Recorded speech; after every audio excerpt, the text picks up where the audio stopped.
What's going on, guys? This is Chandler Smith, and today I get to interview my hero, Brandon Turner. And Brandon actually has over 2,000 units of rental real estate. He's written 6 books, 2 of them that are in the process of coming out right now, and multiple of those books that have had a huge impact on my life. One in specific that was the thing that pushed me over to start investing in real estate. So to say I have nerves right now would be a huge understatement. But Brandon, thank you so much for making this happen. I'm so excited to be here with you. Dude, you are too kind. That's awesome, man. I didn't know that about you. I didn't know you even read my books. So that's an honor. Thank you, man. Well, thank you. First off, I've got to ask you, how do you do it all? How have you built this empire of everything in such a short period of time? What's your secret? Wow, that's a loaded question right there.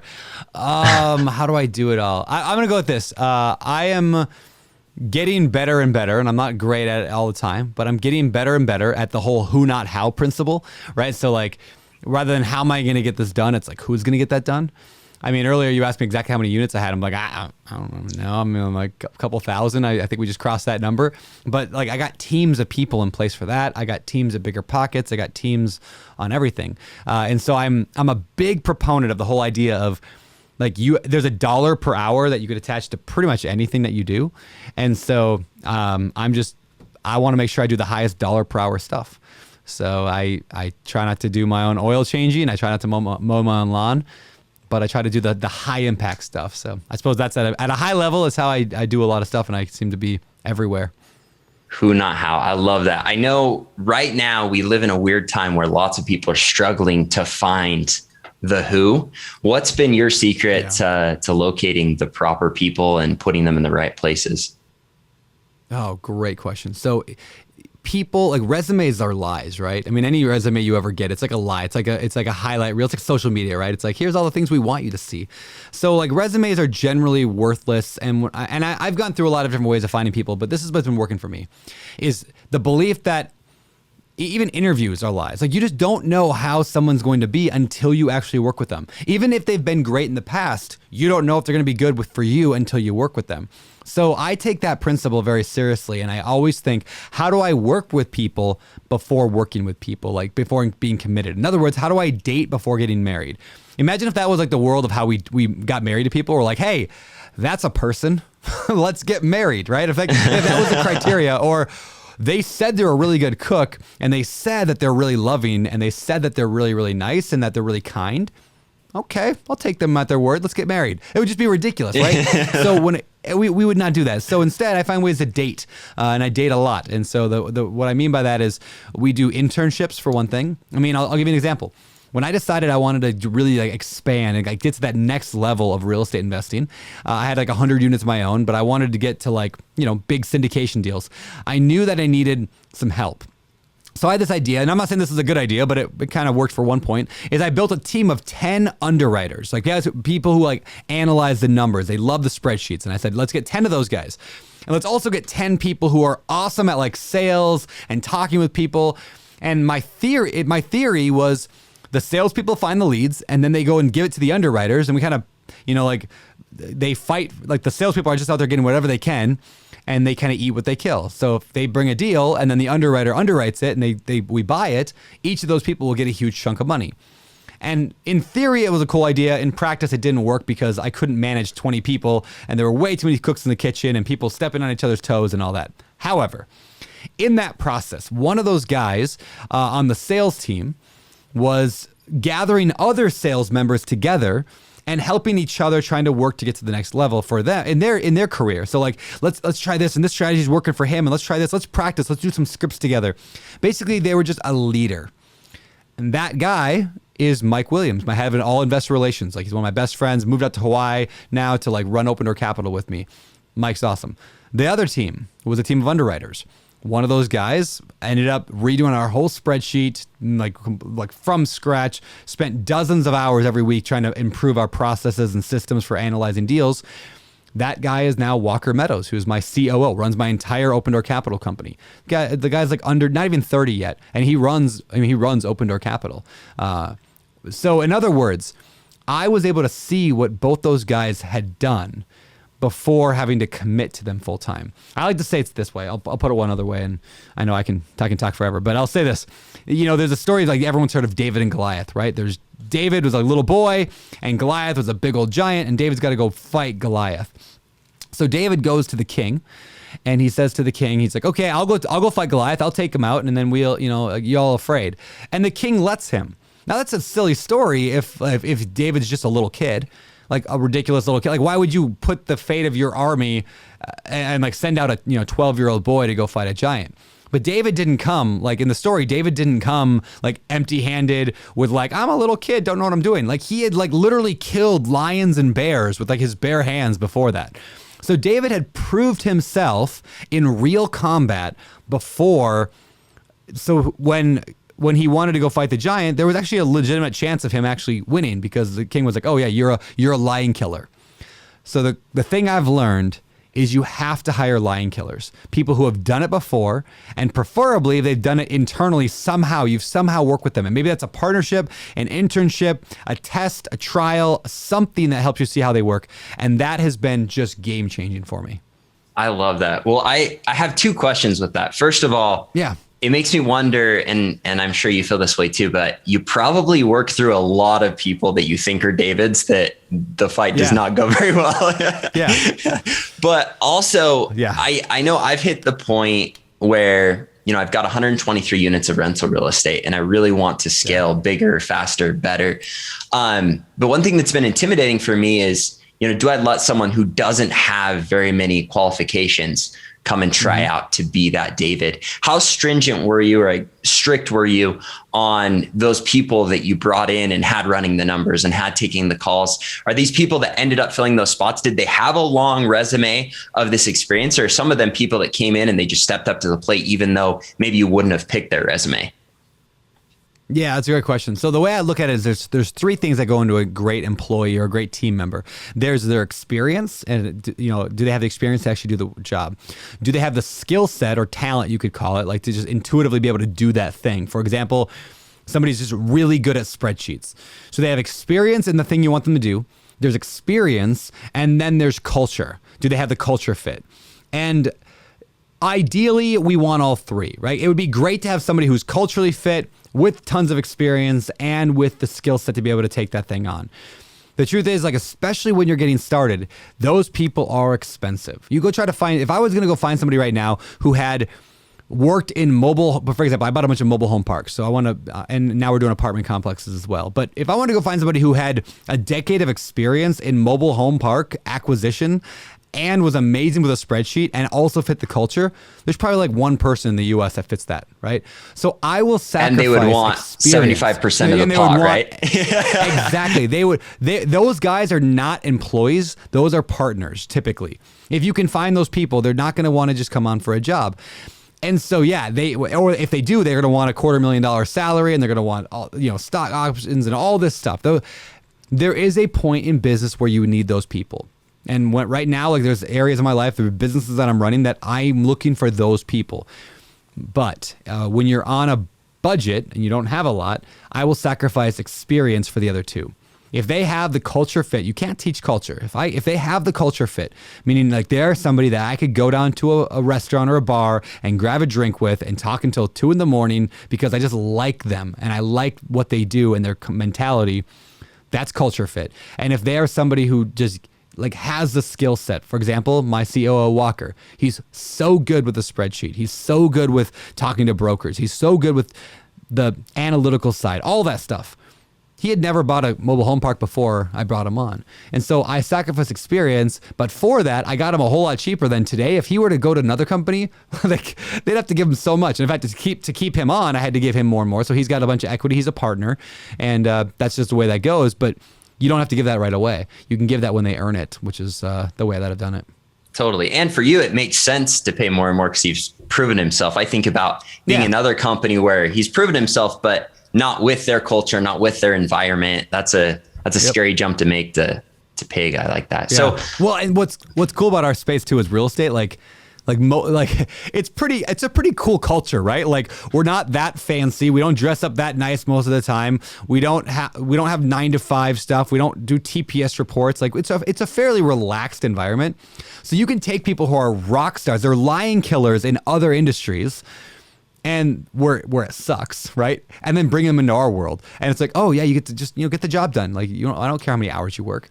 It's such a breath of fresh air, and they will sacrifice salary oftentimes for that culture fit. So yeah, those people are out there. And a lot of those people, I'm sure they feel this way now after working with you, but it's a couple of years of sacrifice for salary. But I would imagine that doesn't last long either. Yeah, it doesn't, because I love to find ways to incentivize everyone, whether that's profit sharing, equity. I mean, originally I gave equity to everybody in my company to begin with. Like I only own half my company because I wanted to make sure we all won together. So the other half of my entire open door capital is spread out over the different people that are in the team. Now I won't do that forever. I needed that when I got started, and now I can pay more salaries to attract people versus having to give equity. But yeah, who cares? I mean, like I had asked this question many times in my life where I start to get constricting, and as I say, I don't want to give away equity. I don't want to share. I don't want to be a partner with somebody. I want to do this on my own. But the question is, if you had a rock star team and you gave away half your profits, but they were amazing at what they did, could you do twice as much? Could you do 5 times as much, 10 times as much? I think the answer for everyone is, yeah, of course. With the right people and the right systems to manage those people, you could do 100 times more than what you could do on your own. So who cares if you give up equity? Who cares if you gave up 80% of your equity and you're a 20% piece of a larger machine? You're still probably doing more and having a more fun time doing it than if you were to do it all on your own. Definitely. Well, let me ask you this. I mean, I'm in that place where I've started to trust other people doing other things. Yeah. But it's definitely a breaking point, right? Like I'm seeing massive benefits right now, but the 2 drawbacks are, first of all, if it's your brand, your business, your name is attached to everything, and the risk involved with someone else stepping in and maybe messing that up. How do you handle that? And then second off, a lot of the things that I do, or that I know a lot of business owners or real estate investors do, they really like certain aspects that for them to get to the next level, they have to give up. How did you overcome both of those things? Yeah, good question. The first question, like, how do you deal with the risk that you're giving over basically control to people that can ruin your brand, tarnish your image, things like that? I'm a big believer in what I call management operating systems. And that sounds like a really lame, office space kind of a term. But what I mean by that is just you have to have a system to run how things go in your company. Like, what are your company goals? What are individual goals that line up to that? How often do you meet? What are your meetings like? So we operate under a framework called EOS from Traction. I don't know if you're familiar with the book Traction, but it's a great framework for this is how we operate and how we win. So I don't really have to worry as much about them tarnishing the brand or my name and all that, because I see it on a week-to-week basis. We have these meetings. They're called level 10 meetings, and I can see exactly how things are going, and everyone shows the metrics and shows the numbers. And so I'm involved, but I'm not directly managing everyone. The system, the operating system is managing the entire team and keeps it to my vision. I'm the visionary. I'm the guy that says, this is where we're headed. Everyone, let's go. And we start running that direction. That's what I like doing, but I don't want to work in the day-to-day necessarily. And so the operating system helps manage that piece. You've got all the right key indicators to figure out if they're going the direction that you want them to go with a quick look every week. Exactly. The metrics show, for example, how many offers did we make last week? How many brokers did we call? How many complaints did we get from tenants last week? What's our average response time to an investor when they call us? And so we keep track of all those things. And this applies also, if you're listening to this right now, somebody listening, they're buying their first deal, second deal. This isn't just for the big level. You could operate your business this way from day one. In fact, I wish I would have. I'd be a lot less chaotic. You put your contractors under this if you're flipping houses or if you're wholesaling. Just having an organizational system in which you organize things just keeps everyone on the same page. Everyone knows what they're doing and moving forward at the same vision. So that's a huge piece of that. And the second question of what about giving up stuff? That's hard for a lot of people. I just kind of think this way: if I'm doing any work whatsoever, that is time that I'm not rolling on the floor with my daughter or my son playing. That's time that I'm not out on the waves surfing. That's time that I'm not enjoying a nice meal with my wife, right? So I just keep that in mind always, is that everything that I'm doing that's work-wise is taken away from the things that actually matter in life. So therefore, I'm always trying to reduce the stuff that I'm doing in life. I heard a billionaire once say the secret to his success was being a quitter. Everything he ever did in life business-wise was to quit. Like he would immediately think, how do I quit that? How do I quit it? How do I get somebody else to do it? So even things that I like doing, I actually kind of like running numbers on deals. I like negotiation. I like looking at properties, and I like painting rooms. But every one of those things, A, holds me back because it's a lower dollar per hour, and B, it takes away from the time I should be spending with my family on things that I like. And so when I remember those two things, I'm like, oh yeah, I don't really like painting that much. What I like is the result of the painting being done. Like we might say we like painting, and that might be true, but most of the time it's I like a painted room. And so I get the same joy out of hiring someone to do the painting, and then I get to go, wow, look at what I did. Even though I didn't do it, but I still feel the exact same joy. In fact, so your life is just filled with these big joy pulses without any of the build up for it. Without the hard. I love that. Exactly. Now there are pain points, obviously, but I get the same set. Like I feel like I didn't buy 2,000 rental units in the past year. My team did. But I get the same joy out of just as if I did it, and it was a whole lot easier than if I had done it alone. And in fact, I would push people to consider if you are saying I'm doing something. I like fixing leaks. I like painting. I like doing this stuff. A lot of time, I said that for years about things. I like doing that. The question I would have people ask themselves is it that you really enjoy doing it, or is that you are hiding behind it so you don't have to do the harder work of like managing or having difficult conversations? In other words, are you saying you enjoy it, but really it's just comfortable? Because there's a big difference between comfort and enjoyment. So I was comfortable changing toilets. I was comfortable managing my own properties and dealing with tenants. You know what I'm not comfortable with is like yelling at a property manager or firing an employee. Oh, that sounds horrible. So rather than having to fire and hire employees, which sounds horrible to me, I would do the more comfortable work and just do everything myself. And I would lie to myself and say, oh no, I like doing this. I like being there. I think I need to be there. I need to learn how that part of the business works.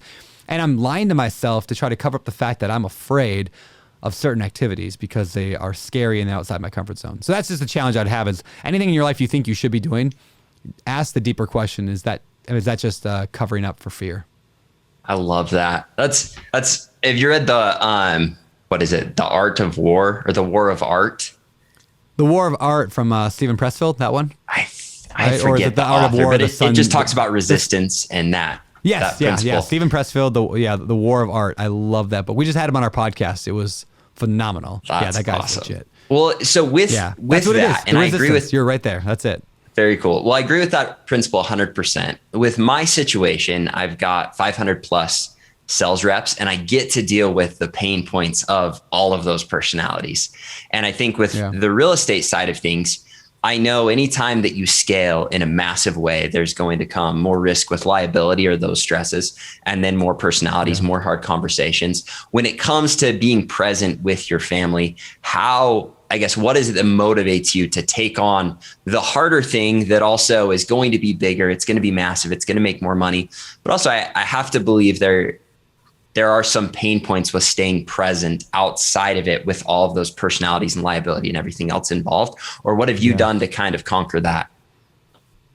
Yeah. That's a really good question. Here's how I look at that. A couple of things. One, yes, the bigger you go, the more, I would say the more stress you have, the deeper the stress is. Like, because the consequences are just bigger. If I screw up, I'm going to lose I've raised money from 500 plus limited partners. Like, I have a lot of money. People I think I raised $75 million in the past year. There's a lot of people that I would tick off if I lost their money. So I have the added stress of that. But at the same time, like, the humans are funny, right? In that the stress of like, it's almost like this. It's almost like all stress is created mostly equal. And here's what I mean by that. If I'm stressed out about some stupid thing, like the mail didn't deliver my package today and I wanted to get it today so I could impress somebody with this thing that I bought. It's not showing up and now I'm all irritated and stressed out and bugged. Or I've got $75 million I borrowed from a bunch of investors that I would go bankrupt if this thing goes wrong, and a bunch of them would be mad at me forever, and I'd lose my position, and I'd lose my reputation, and the world would collapse around me. Those feel the same level when you're in those moments. Yeah. And so, yeah, more risk and a bigger life doesn't mean like I'm 100 times more stressed than I was before. In fact, before, when I worked at a bank when I was 23 years old or whatever I was, and I worked at this bank, and my job was to open checking accounts for people, and I hated every minute of my life while I was working there. I hated that job. I was stressed out there. I was irritated about that person at work that was doing this and saying this one thing to me, and I'd go home and I'd think about it until 1 a.m. about how irritated I was. Or I'd be mad at that one situation of the neighbor who has that stupid dog that keeps barking. So you're going to be stressful no matter what. And it feels about the same.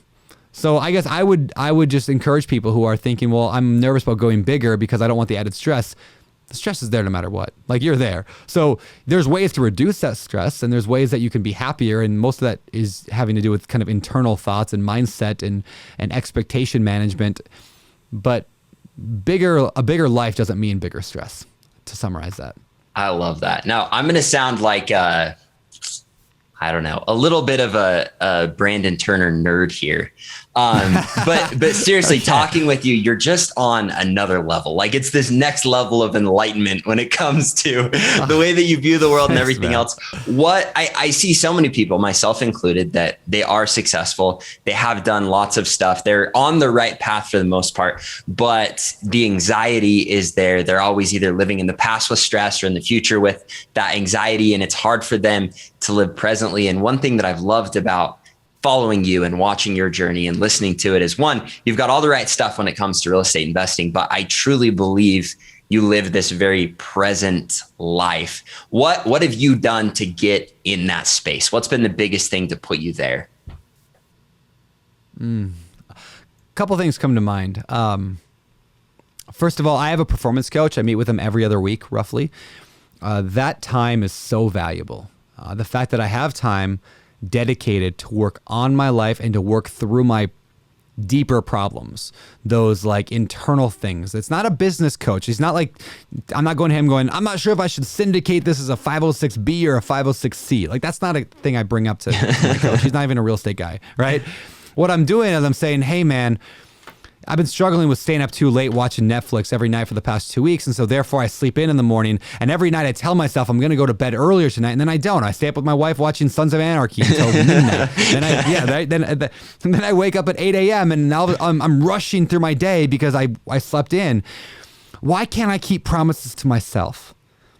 That's the kind of conversation I have with my performance coach. And it's almost like a therapy. It's like, he doesn't even say that much. He asks questions, and I dig into those things. So I'm always working on the inner me, always.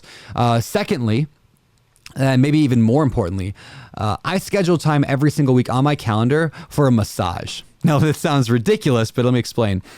As any like high achieving person out there listening understands, is you fill your calendar very, very full, and you're very good. Most people are very good about keeping obligations to other people. What we are terrible at doing is keeping obligations to ourselves. I don't know if you're that way, but I'm definitely that way. If I have an appointment with somebody, I'm going to be there. If I tell myself I'm going to sit for an hour and work on my goals this afternoon, and then one thing comes up that's even remotely like, oh, coffee sounds good, I'll go get coffee instead. I'll go to the coffee shop. Like, why am I such a It's so hard to say no in those situations. It's so hard, but I can say no when it's another person's agenda. But like, I'm such a bad friend to myself sometimes. And so I find ways to force myself into situations where I know I need to do the deeper work. One of those is that performance coaching situation. Another one is the massage. I get a massage. I have like the best masseuse in all of Maui. She's amazing. She comes to my house. She sets up right on my front porch, and I do a 90-minute massage. Now, do I care about a massage? Sure, it feels nice. I do jujitsu, and so I'm always like hurting, but that's not really why I want the massage. It's because it's 90 minutes where I am forced to sit in one spot or lay down in one spot with no phone, no technology, and think.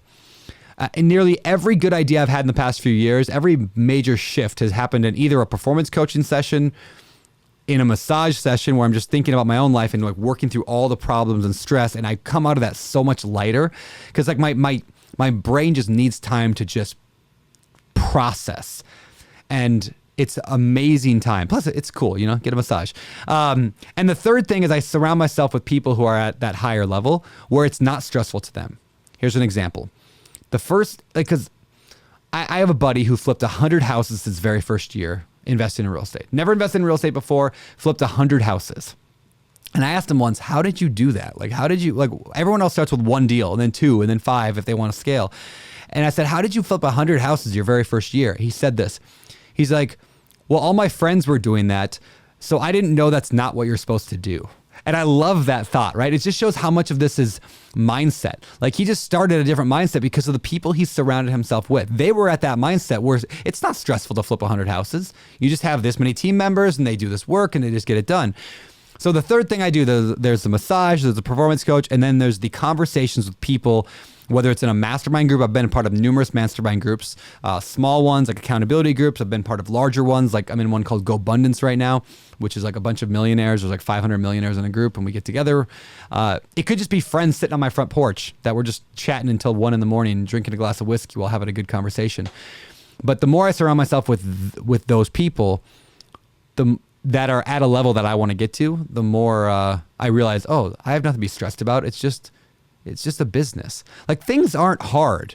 If you think about it, stress comes because you either haven't defined the step or you haven't practiced it enough. That's it.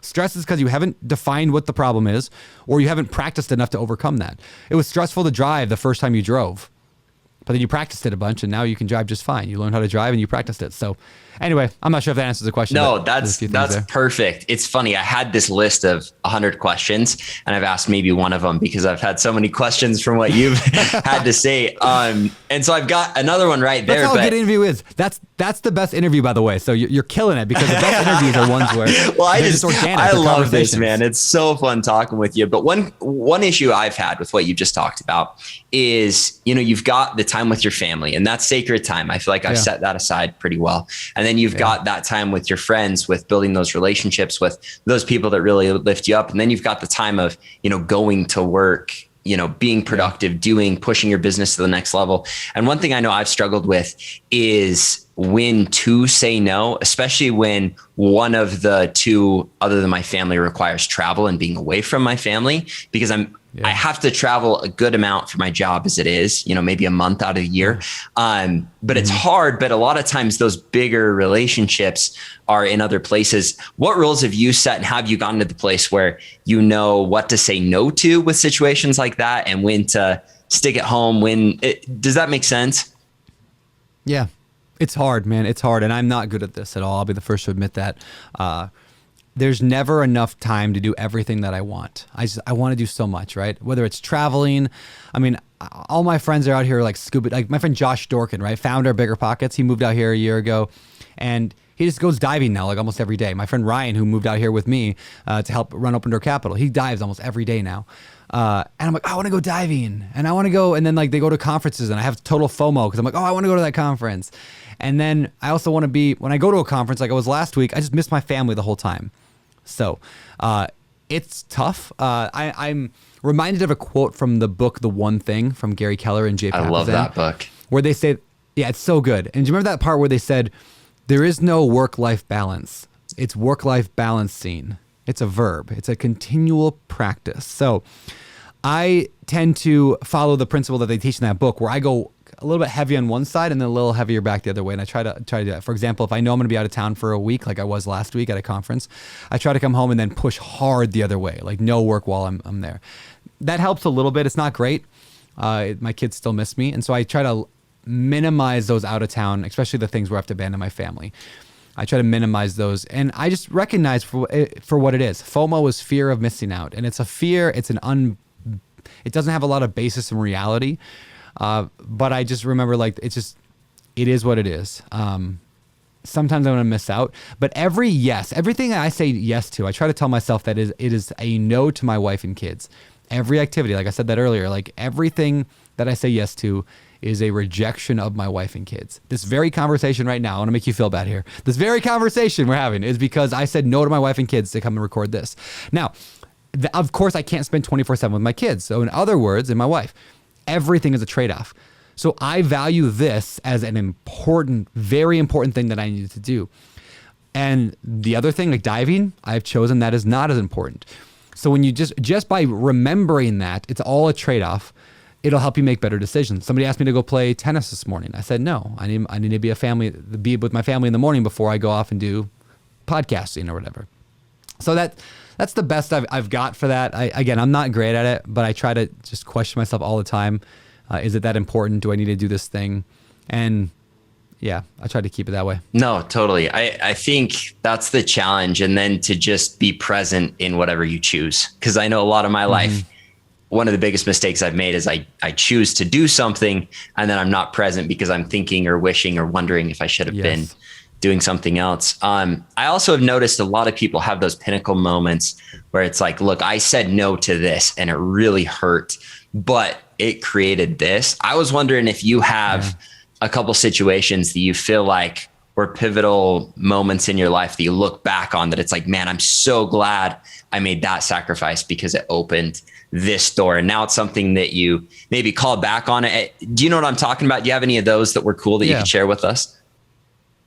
Yeah. I mean, a couple things. One, there was a time where I was going to move to Denver because that's where Josh was and Bigger Pockets, the whole organization was there. And I was the only guy that like wasn't there in town, and trying to build a company with Josh, like trying to do it from a long distance. That was weird. So I was going to go to Denver, but it didn't feel right.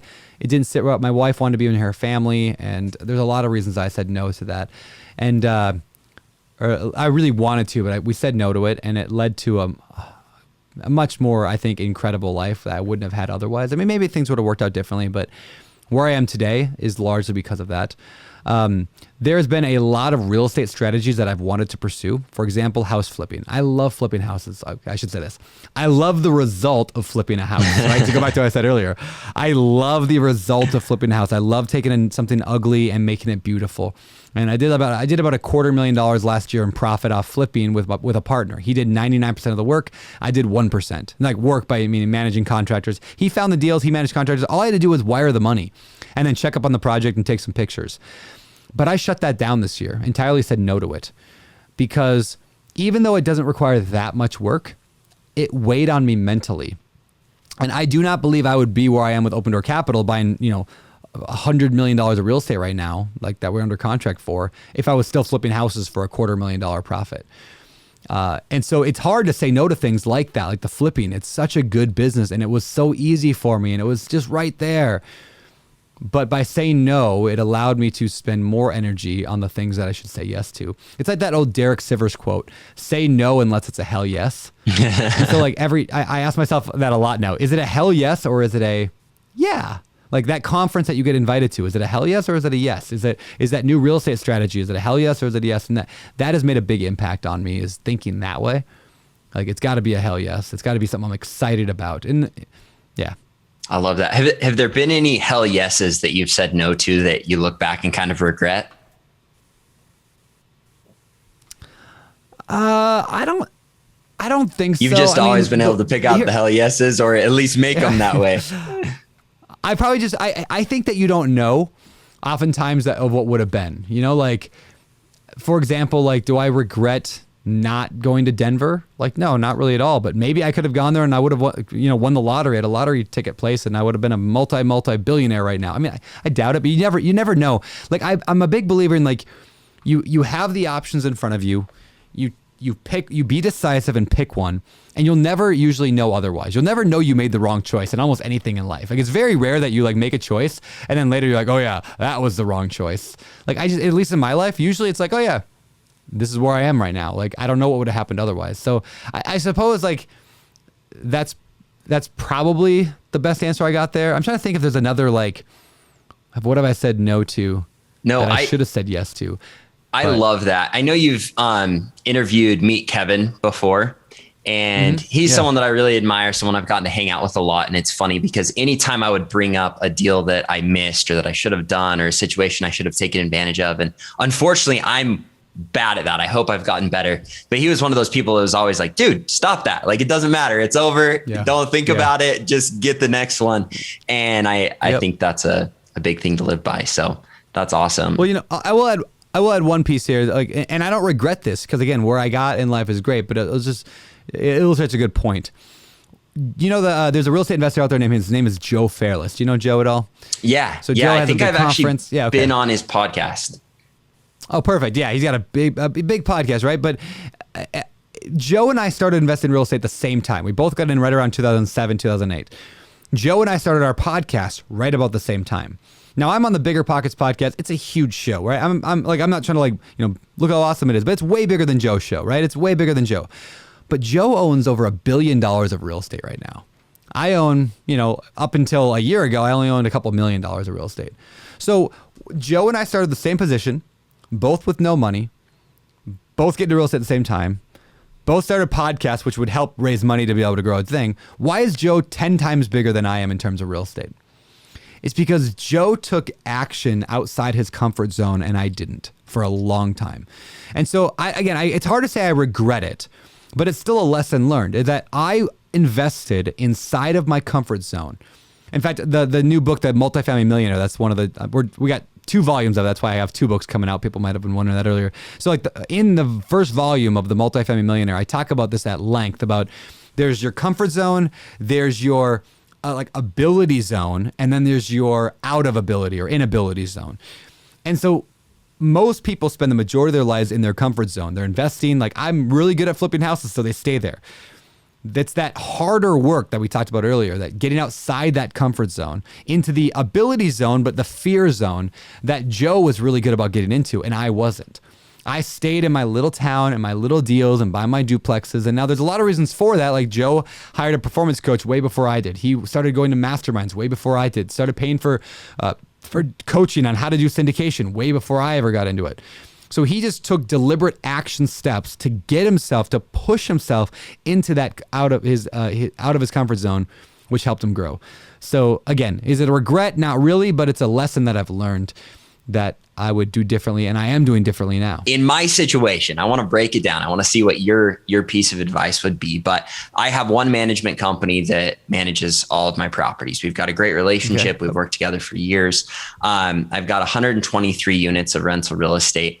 And for the first time after all of my management expenses, before mortgage, but all other expenses out, this was my first month where we cleared $100,000 after those expenses. That's granted, awesome. My mortgages are $37,000, $38,000 of that. But it was a big point for me. But also, I don't have a team finding deals. I've got lots of relationships. I've got wholesalers. I've got realtors that are looking.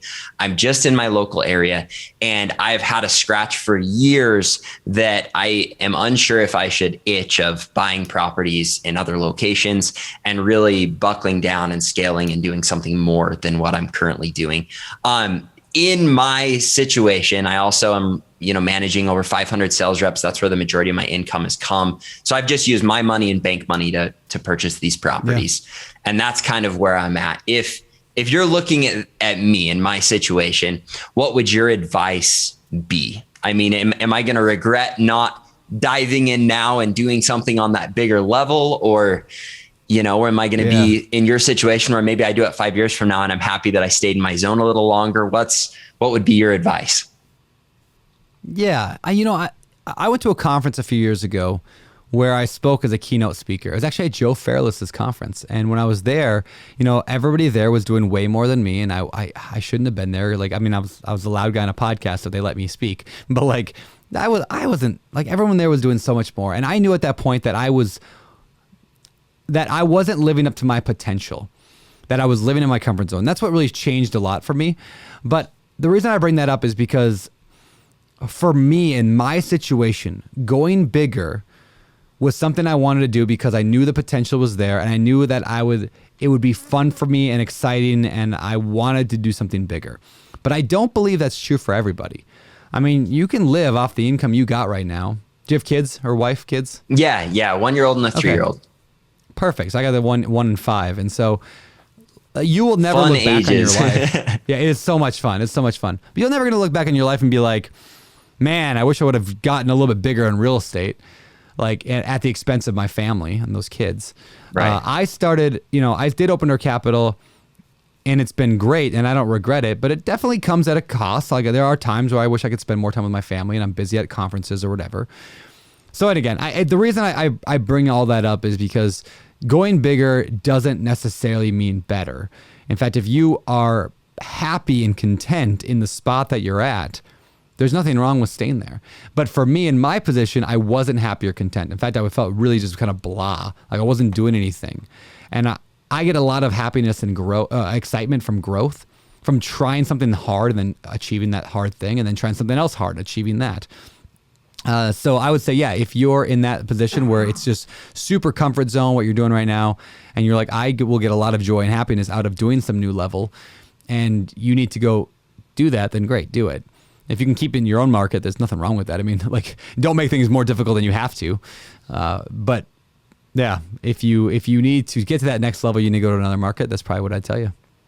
Okay. Now your real estate fund is incredible. I've watched it and I've seen what you've done and how fast you've grown and all of that. And so this is a two-part question. One, because I think there are lots of people that they should put their money there. I think it's an incredible place. For you, first off, how would you help someone to determine whether they are the person that should put money into a fund or someone that should start investing on their own? And then the third person of, how do you think someone can determine whether they're at the point where they should start a fund? Because I feel like those are three very different areas. And I know why I'm in the area I'm in, but I'm also torn on if I should go to the next area. So how have you seen or helped people to decide which area they belong in based on maybe their personality or whatever else? Yeah, that's a really, really good question. So, I'll give one story. So there was a property I bought. I got it at auction for $15,000. Nobody else showed up. I bid on it like $1 over asking, and I got that thing for $15,000. I then spent a couple of years. Yeah, it was crazy. Awesome deal, right? And I spent a few years fixing the property. It was a low priced area of Western Washington, but it was a great deal. I fixed it up, handled all the contractors. It was really annoying. Took 6 months, almost 9 months just to fix the property up. I then rented it out. So I did the burst strategy. I rented it, refinanced it, rented it out for a while on Airbnb. Then I didn't really like that. So I switched over to just regular rental, kept that for a year, finally sold the property after 3 years of owning it. And I averaged out my return, my per year return on average on that property of what I spent and all the money I put in and everything beginning to the end. And I made a 15% return on my money, which is fairly normal for somebody who does all that work. And then I put my money in some guy's syndication deal and I made 15% of my money. And I did no work. I literally went to the bank and wired some money. And so the reason I tell that story is in many cases, if you had a chunk of money, you're like, hey, I got $100,000. Should I go and invest in a small apartment complex myself and handle all of the hassle that goes with owning an apartment complex or a small building? Or you got $20,000 and you're like, should I go buy a house? If you're only going to get a return that's equal to what you'd probably get in somebody else's deal, go put it in somebody else's deal. It's so much easier. Unless you want to if you want to use that as a stepping stone to bigger deals and you want to gain the education, the knowledge from that because you want to. Or if you have no money, then it's, going into a syndication's irrelevant. You can't really do it anyway. And if you're not a accredited investor, that makes it even more difficult as well. So anyway, point being, if you're not a rich person or you have no money, then buying real estate yourself and dealing with the contractors and fixing things up and all that work that goes with it, I think is a great way to generate some money. Because we all have to have money coming in. And I think it's a great way to build a portfolio if you have no money. I mean, I built my entire portfolio managing myself, doing all my own work, because doing a syndication would have been ridiculous. I had no money. Why would I do that? I couldn't, trying to grow $50 and turn that into millions it would take 100,000 years. So instead, if you have a lot of money and you don't want to get into the business of real estate and to be able to be involved and do all that stuff, then just give your money to a syndicator, or better yet, a number of different syndicators that you trust, either funds or whatever, that you trust and believe are going to help guide your money. Now, should you do the work yourself to become a syndicator? I mean, obviously that's the best in terms of what the most amount of money for the least amount of dollars put in. I'll make millions and millions and millions of dollars out of my fund at the end of the day. Because I'm going to take $1 billion of real estate, I'm going to turn that into $1.5 billion. That's $500 million of value we're going to create. Now, my investors make a big chunk of that, right? They're going to make 70% of that. And the other half the rest of it I got to split with all my team members and overhead and everything. But I'm still going to have tens of millions, if not hundreds of millions of dollars, most likely at the end of my career when I'm older. So if that sounds fun to you and you're willing to put up with 10 or 15 years of hiring employees and raising money and all that stuff, then maybe starting your own syndication and being your own investor and your own fund person is a pretty worthwhile adventure. Now, some of us, like you and I, we have an audience in front of us. Like I call it the Grant Cardone model because that's where I learned it from. Grant Cardone does this marvelously. He has an audience of people who know who he is, and he uses that to buy real estate. And then hires employees to run his real estate business. So all he has to do is what he does anyway, which is have an audience. So that's the model I've pretty much done, is the same thing. It makes perfect sense for people in that position to get into a syndication because it's just there. If you can have an audience anyway. That was a long answer to that question. No, I loved it. Yeah. Very cool. Well, I have one more question in this realm, and then I want to do a couple quick questions for new real estate investors. But my last question with this, and this has been my biggest fear with a syndication or starting a real estate fund, going that direction. I've seen multiple people in my life that have taken money from other people for certain ventures, whatever they may be. And it goes from risking their money to then risking their literal freedom. And I've seen some of those people, not necessarily close friends, but people in my community and around that have messed up and done it improperly. And granted, I do think there was blatant dishonesty in a lot of those situations, but that ends up not only losing them money and when they had a lot of it, but taking away their freedom. Do you feel like there is a way to protect yourself perfectly? And obviously you're going to do things correctly. You're going to do things honestly. But while going through that process, have you been able to check the liability worries off of your list and the potential of losing more than just money by the way that you've structured it? Or has that been a stress where every day you're like, man, I really got to make sure we're doing X, Y, and Z so that we don't have one person that blows this for all of us type deal? Yeah. A couple things. First of all, the way people often get in trouble is when you don't do it correctly, meaning like you're just borrowing money from some family and friends and you're throwing it into a real estate deal. There's no legal stuff. Like it's all just kind of like, we're figuring it out as we go. Versus we have attorneys and CPAs and spend hundreds of thousands of dollars every year to set up all the paperwork correctly and make sure everything's done right. So that's the first piece, right? Is everything's done the way that it should be done. Secondly, I invest. Like we do what's called a 506c investment, which means we can only take money from rich people. So if you're rich, you can invest with me. If you're not rich, you can't. Maybe someday I'll maybe alter that a little bit, but I don't really want to because my biggest fear is that I don't want grandma to give me her last $50,000 and then something to go wrong in that investment for some reason. And that money goes away, which again, unlikely. And I got the right teams and the best people. But if it did, how horrible I feel that grandma now has to work a job for the last 40 years of her life until she's 100 because I screwed up her retirement. I don't want that on my conscience. Nobody wants that on their conscience. So I like only taking rich people's money. And when I say rich people, what I'm talking about is accredited investors, people who have $1 million net worth, not counting their house, or they earn I think it's $200,000 to $300,000 a year, depending on if you're married or not. So they make good money. If you lose 50 grand, but you make $350K a year, I would feel horrible about losing your money. I wouldn't feel horrible that you're living on the street, right? So there's that piece as well.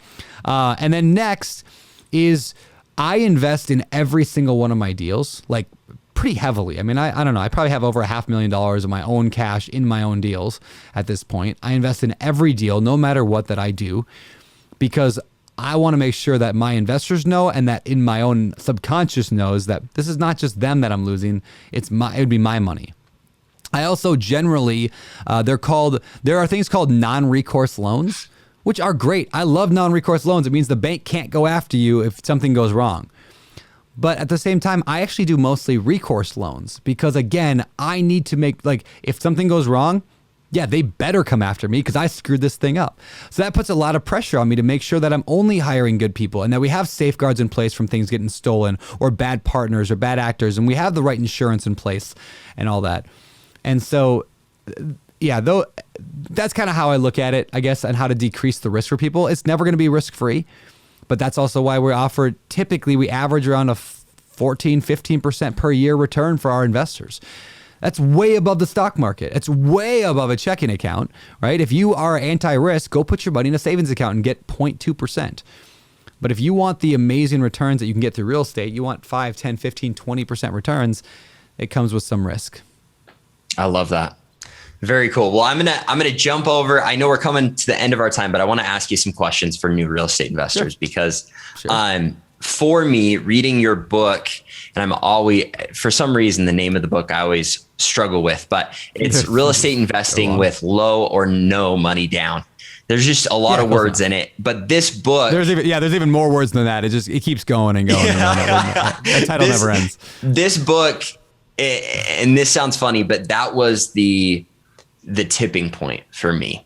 I had looked at real estate investing. I'd made good money. I'd given a hard money loan on a property. So I'd gotten, into it a little bit, but I had looked at so many properties. I'd even started putting in offers, but I was always putting in super low ball offers because I wasn't confident in my numbers. But after reading that book, that was it. Like, it tipped over and I said, 100%, I'm going to buy a property. It's going to be a duplex. It's going to be in this time frame. And literally over the course of finishing your book, I think it was in the next 3 months, I'd purchased 2 duplexes because everything came together, and that just gave me all of the pieces. And so you need to know that was so huge for me. And so I'm so grateful for what you have put in these books, the information, all of the things. Anytime I hit a weird new thing while I've been investing, you hop on Bigger Pockets, and there's this incredible platform of resources to be able to help me to figure it out. And so it has been absolutely awesome, and all the information is out there. So it's funny asking this question, but for you, what do you think that new real estate investors need to hear that will help tip them over or get them where they need to be to get into that first property? Yeah, good question. I would say this. All right, 5 words. Success shouldn't be a surprise. Is that 5 words? Yeah, I think so. Success shouldn't be 5 words. Success shouldn't be a surprise. In other words, nobody ever woke up and they're like, whoa, look at this 6-pack. Like, where did I get this from? Weird. Like, it just happened. Like, nobody does that. If you get a 6-pack, you're like, well, yeah. Duh. Like, of course I get a 6-pack. You lose 20 pounds. You're like, yeah, I didn't eat for a while. Like, I stopped eating as much food as I did before. I stopped drinking as much, whatever. So in other words, success should be a surprise. Success is simply the result of taking the right actions in the right order, persistently and consistently, right? So if you take the right steps, it's like a formula. You plug the stuff in, you get the result out. Now, it's not always perfect.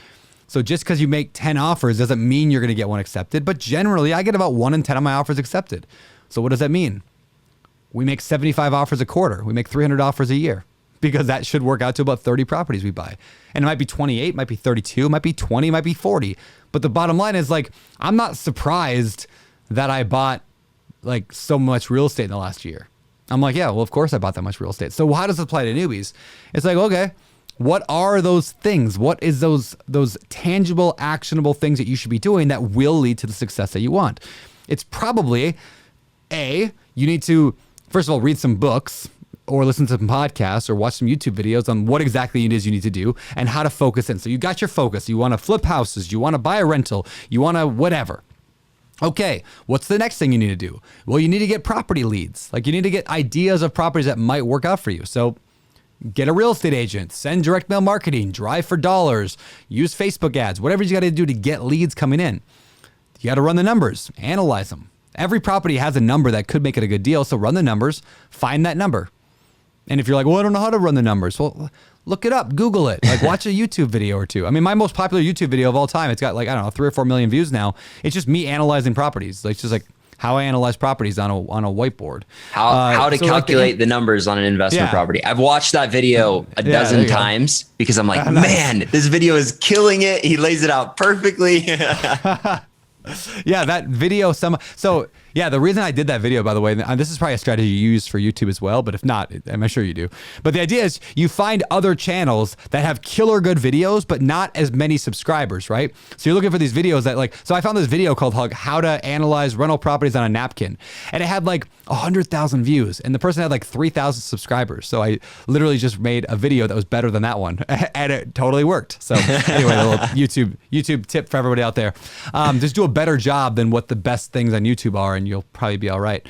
Anyway, where was I going with that? So those actions, yeah, analyzing the deals, run the numbers, and then make an offer. If you make an offer, yeah, you probably get rejected, but every once in a while when you make that offer, it gets accepted and then you move towards close. So again, I'm not like, there's more that goes into real estate than just 5 steps, but they're a finite number of steps. They're very well documented in 100,000 books that are out there and 1 million podcast episodes.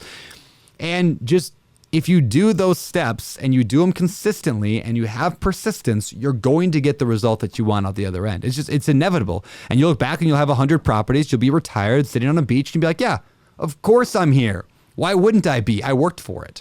So that's the advice I have for newbies is stop dreaming and wishing and hoping and praying and thinking how great it would be to have that life. And just ask yourself what you got to do to get there. And then every single day, do a little bit to make sure you get closer to that. That's awesome. The only negative thing about that answer is I'm planning on coming out to see you in September, and I bought this course on how to get a 6-pack in 5 days. So you're saying that's not going to work for me. All right. It might work. Are you coming to the Maui Masterclass?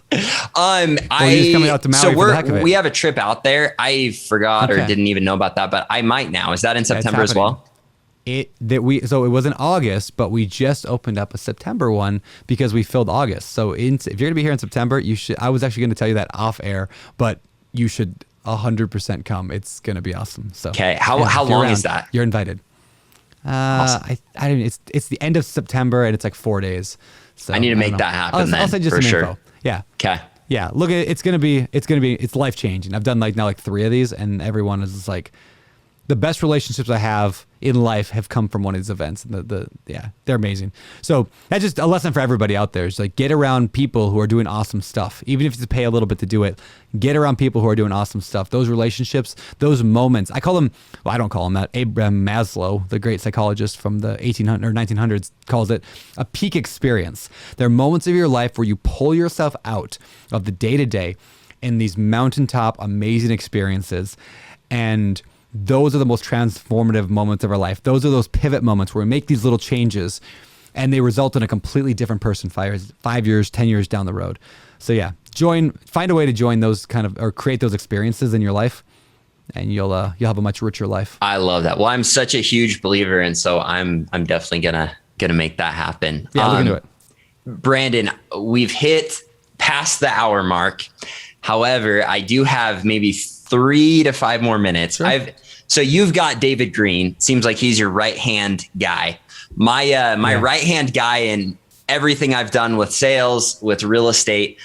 He's been my best friend since high school. His name is Garrett Myers. He goes by Yogi. I don't know if you've seen him on my channel, but I really wanted to have a chance to introduce you to him and have him do a little fire round. He's hilarious. I'm not, but we have a little fire round of questions for you. Are you open to it? I love it. Yeah. Fire round is my favorite thing. Okay. Well, we're going to pull him in. You ready? I'm ready. So this is Yogi. He's the reason I can retain sales reps because he's the best human I know. But hello, Brandon. It's good to meet you. I've heard one side of this conversation, so it's a pleasure. The way our mics are set up, man. I've got the coming in, so he's just had to listen to me talk. I'm excited. You'll listen to this later. You'll love it. It'll be a pleasure. My first question. So you're bearded Brandon. I'm mustache Yogi. What would There we go. I like it. What would it take to either get you with just a stash or me with a beard? Somebody once asked me, they said, Brandon, we're going to do a charity auction. I think it was Josh Dorkin for Bigger Pockets. If we raised $1 million for charity, will you shave your beard? I said, without even hesitating, not a shot. Not a chance.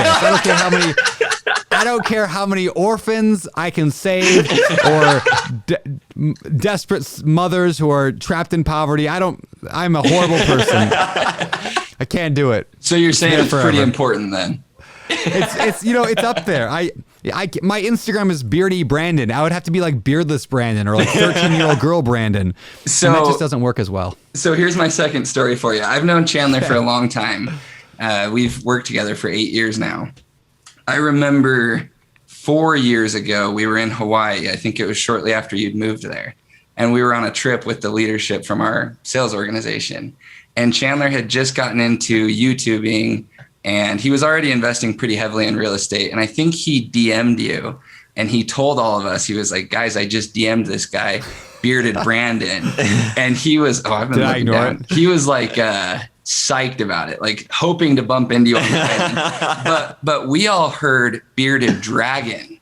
So for about a year, I referred to you as Bearded Dragon when I would talk about That's awesome. Yeah, it's cool though. I mean, that's gonna be my new nickname. I'm taking it. Or a pet, Bearded you know. Dragon. You're a huge inspiration to Chandler and myself and a whole generation of hopeful investors. So that's pretty inspiring. I love it, man. Thank you. Yeah, thank you. So now on to the lightning round. All right. I've heard this game played a few different ways. There's a couple versions. We're going to play the PG version. So the game is kill, date, marry. You get one of those three options for each of these things. So first of all, this is a real estate one. You get residential rental units, 8 units or less. You get self-storage or vacation rentals. Kill, date, marry. Kill, date, marry. Okay, say them again. It was you said residential rentals on the small side. Yeah, 8 units or less. 4 units or less. Okay. Self-storage, and then vacation that one, by the rentals. Way. I'm killing the small one. I'm gonna date self-storage, and I'm gonna date vacation rentals, and I'm gonna marry self-storage. I love it. I like self-storage an awful lot. I like it. Round number 2, eviction moratoriums, capital gains taxes, or property taxes. Wait, I can kill one of those? Yeah. You gotta keep one. You gotta marry one. I gotta marry one. Okay, what are the 3 again? Eviction moratoriums, capital gains taxes, or property taxes. I'm gonna kill property taxes because they affect cash flow. And I'm not worried about appreciation, which is capital gains taxes appreciation. So I'll marry eviction moratorium because tenants are paying anyway. If you're a good landlord, for the most part, they're paying. I'm not worried about that one. And I'll date the other one. Was it capital gains tax? I love it. That's awesome. Yeah, is that what it was? Yeah. Anyway. Yeah. You got all 3. Yeah. That's okay. Got it. All right. Okay. Last one of these: steak, sushi, or pizza. Oh, I'd kill sushi. I hate it. You live in Hawaii and you hate sushi? I know. I can't do it. I keep trying it. And every time I'm like, how do people do this? I don't get it. You're my kind of man, like, dude. That's my answer as well. Yeah. I don't get it. I grew up in Minnesota, like the Midwest, and we don't do sushi in the Minnesota. We do like lutefisk and other weird foods that are also strange. All right, so sushi, definitely. What were the other options? Pizza and steak. I will marry pizza. I'll marry pizza all day long, and I'll make love to it every day. And I will date. I'll date steak. Okay, great answers. I love it. I think I probably would have switched steak and pizza, but we're right there, man. Okay, next round. This or that. So Hawaii or Idaho? That's a tough one. No, I love Idaho. Are you guys in Idaho? Yeah, Idaho Falls. Oh, okay, yeah. I love Idaho. I love Idaho, but you can't love anything more than Hawaii. So it's true. I actually today was trying to talk Chandler into a vacation rental in Hawaii. So 1 and 1 here and there. So. They can work here. I'm launching this new. This is off topic, but I'm launching this new thing called Month in Maui. The whole idea is like people come for a month and they get a car rental and all this cool stuff. That's why I said I would date the vacation rentals because you're doing that, aren't you? Right now. Yeah, I'm just starting it right now. So it's awesome. It's a test. Do people want to travel somewhere for a month? We'll find out. I think it'll be good. I would go there for a month. Okay, when investing, small towns or big cities? I would say for small deals, I like small towns. Not like 12 people small towns, but I like smaller towns for small deals and getting started. For commercial real estate, multifamily, all that, big cities. Love it. Perfect. You kind of already answered this one. Bald head or bald face? On myself, bald. I went bald on my head one time, and it was the worst decision I ever made. So I would actually shave the beard before I'd shave it. You wouldn't give $1 million to charity. Nope. You're gonna I wouldn't shave my head for $10 million. I wouldn't shave my head for if I can solve world hunger overnight, this hair is not leaving. This man has his priorities ironed up. That makes me feel really bad because my hair's on its way out, man. Yeah. I will get implants if I ever lose this hair. You do not want to see me in my mismanaged, awkward shaped head. Implants are very inexpensive compared to what you just said, so maybe I'm going to have to start considering them. I know a guy You might in have Turkey. a good looking head. I don't know. I do not. My head is not good looking. You guys look like you have good looking heads. Not over here. Okay, last couple here, wrapping up. Nice boat or a fast car? Ooh. I love the idea of a boat, but I get seasick every time I get on them. So I'm going to go fast car. I got 2 Teslas for a reason. I There you enjoy go. taking them. They're quick. Respect. Do you have the And you plaid can go coming? up to 30 miles an hour in Hawaii. Like, there's nowhere to drive a Tesla fast. So we go 0 to 30 in about 3 seconds. It's great. But, You know, we've got open roads in Idaho and what I hear. lakes where you don't get seasick. I know. I may get there someday. I spent a while in Boise a few months ago, and I love that. I love just Idaho in general. It's That's amazing. awesome. Okay, last 2. Social media or real estate investing? So podcasting, YouTube, all those, or real estate investing? That's the hardest question of the day. Oh, man. I knew that one would get you. Yeah, one makes the other possible. I would say, that's tough. I would probably say social media. I would take that. And I'll tell you why. There are a lot of ways to become wealthy in this world. From real estate's a great one, and I think the best one, but there's also business and there's also a lot of other things. But social media and having a brand in general, just having a personal brand makes everything else you do easier. And so if I get rid of social media, get rid of the personal brand, everything is harder, and everything then is kind of a crapshoot on if it's going to work out or not. But when you have a strong personal brand, you can do whatever you want. It's probably going to be successful. Hence The Rock selling tequila and George Clooney doing gin and Kylie Jenner becoming a billionaire off of makeup. It doesn't matter. Kylie Jenner could have sold couches and she would have been a billionaire from couches, or, it doesn't matter. That personal brand you can apply to almost any situation and you can make money. Wow. That's why I got, watch this commercial right here. Ready? That's why I'm launching Beardy Brew Coffee right there. The only coffee with a real piece of beard hair in every cup. That was a pretty good ad. That was great. We need to get him on our story. There you go. Yes. That is awesome. That has made me question Yeah. my life, though, because my social media is There my you go. third priority. So I Yeah. actually Well, guessed that was going to be your answer. And you Yeah, I- have started to make YouTube real I've started priority. in that direction. But what were you going to say? good. You should, yeah. Well, just that. So yeah, when you have that personal brand, I mean, geez, like, so here's the genius I learned from Josh Dorkin, Bigger Pockets founder of guy who founded Bigger Pockets. For a decade, he literally worked on Bigger Pockets making no money. Like, they had a donation button. They didn't even have a membership at the time. They didn't have anything. He just built this like awesome forum and blog and made no money. And everyone said he was stupid and that he should be selling these big expensive coaching programs and all that. And he could make millions. That's what everyone said. Like, you could make millions. There were VC companies and private equity that was like calling him an idiot for building this. And he just kept building and not monetizing, just kept building.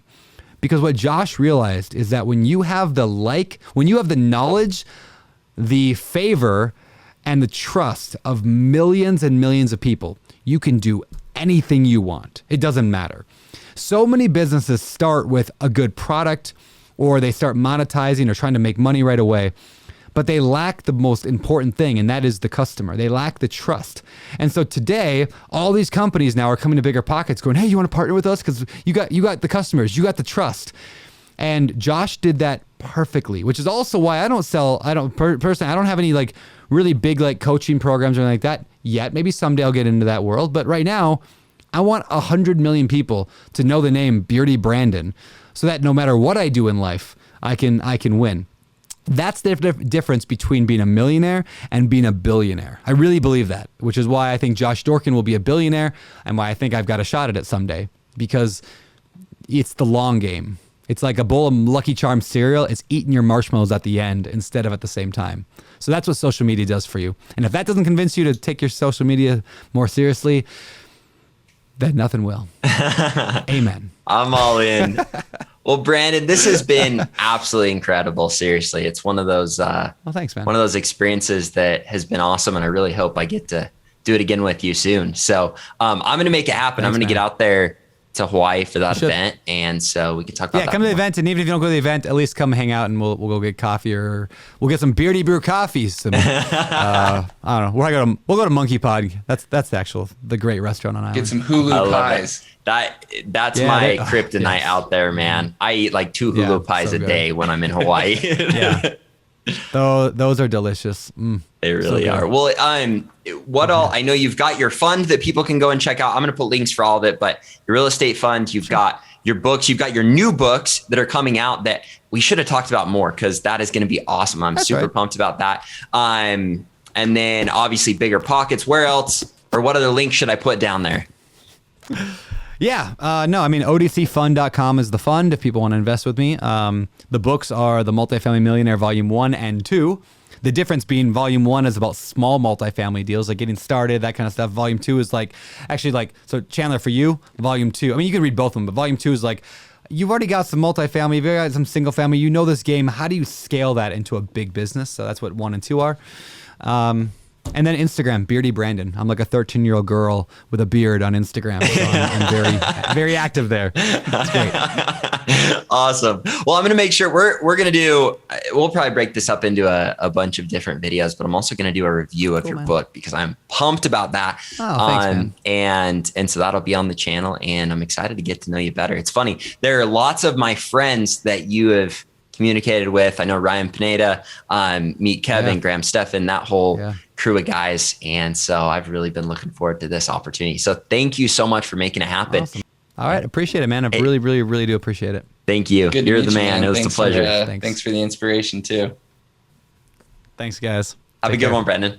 All right, guys. Thanks so much for watching. All that we ask you to do is follow Bearded Brandon on Instagram, buy his books, and invest in his fund. Would probably be sufficient. And make sure you remember to smash the like button, subscribe to the channel, and hit the little bell. We'll put all of Brandon's links below. And honestly, Brandon is one of those mentors that I've never met until today, but his information, his content, all of that has altered my life for the good. And seriously, his Instagram is absolutely incredible. Every day I watch it to get a little hype, so make sure you go and follow him.